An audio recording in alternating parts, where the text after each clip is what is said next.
I heard you say two things. And you might have said more, but the two that are really sticking for me are that you believe in our process of government and town meeting, and that things we're going to decide as a community what it is that we want.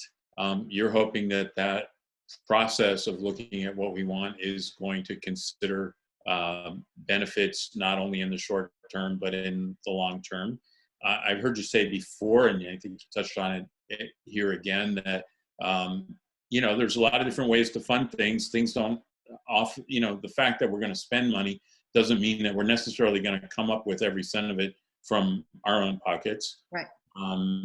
And there was another piece in there. I just lost it. What am I missing here? What that you just said?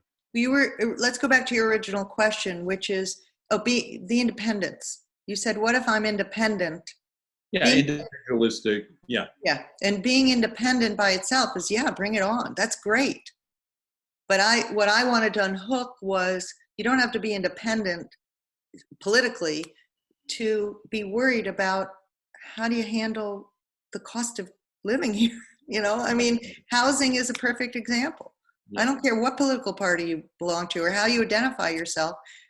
The cost of housing, as long as it's based on our real estate, our taxes are based on real estate value. Anyway, the second home market, we have the same issues as every seaside community virtually in the country.